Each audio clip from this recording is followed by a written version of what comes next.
మనం తిరుమల వెళ్ళినప్పుడు స్వామివారి కుడి చేయి కిందకి చూపిస్తూ ఉంటుంది. దానిని వైకుంఠ హస్తం అంటారు.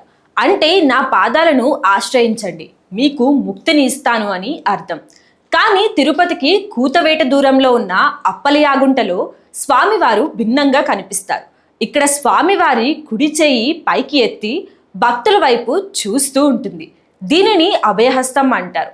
అంటే నీవు నా దగ్గరికి వచ్చావు కదా, ఇక నీ బాధ్యత నాది, భయపడకు అని స్వామి నేరుగా అభయమిస్తున్నట్లు ఉంటుంది.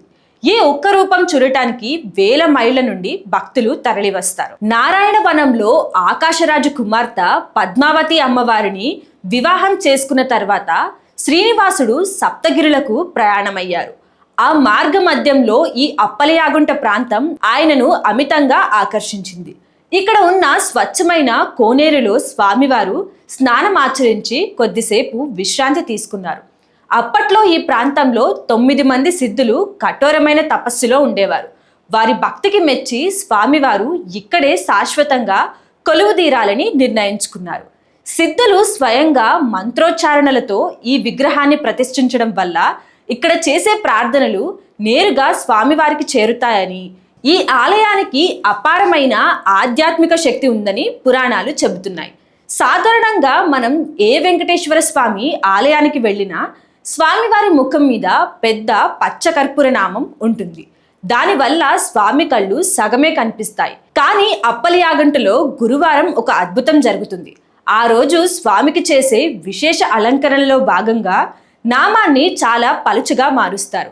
దీనివల్ల స్వామివారి దివ్యనేత్రాలు స్పష్టంగా కనిపిస్తాయి. స్వామి మనల్ని నేరుగా చూస్తున్నట్లు ఉండే ఆ క్షణం అత్యంత పవిత్రమైనది.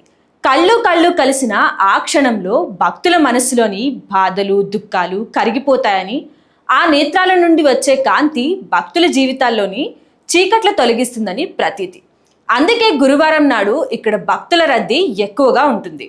చాలా మంది భక్తులు ఇక్కడికి ఏదో ఒక మొక్కుతో వస్తారు. ఉద్యోగం రానివారు, పెళ్లి కాక ఇబ్బంది పడేవారు, సంతానం కోసం ఎదురు చూసేవారు, ఇలా ఎవరైనా సరే ఆలయ ప్రాంగణంలో భక్తితో 11 ప్రదక్షిణలు చేయాలి. ఎందుకు 11? ఏకాదశ రుద్రులు, ఏకాదశి తిథి ప్రాముఖ్యతతో పాటు మనలోని 5 కర్మేంద్రియాలు, 5 జ్ఞానేంద్రియాలు మరియు మనస్సు, ఈ 11ంటిని స్వామికి అంకితం చేస్తున్నాము అనడానికి ఇది సంకేతం. ఇక్కడ 11 ప్రదక్షిణలు చేసి ఆ అభయహస్తాన్ని దర్శించుకుంటే అసాధ్యమైన పని కూడా సుసాధ్యం అవుతుందని భక్తుల ప్రగాఢ విశ్వాసం. తిరుమల వెళ్లే ప్రతి ఒక్కరూ తమ యాత్రలో అప్పలయాగుంటను కూడా ఒక భాగంగా చేసుకోండి.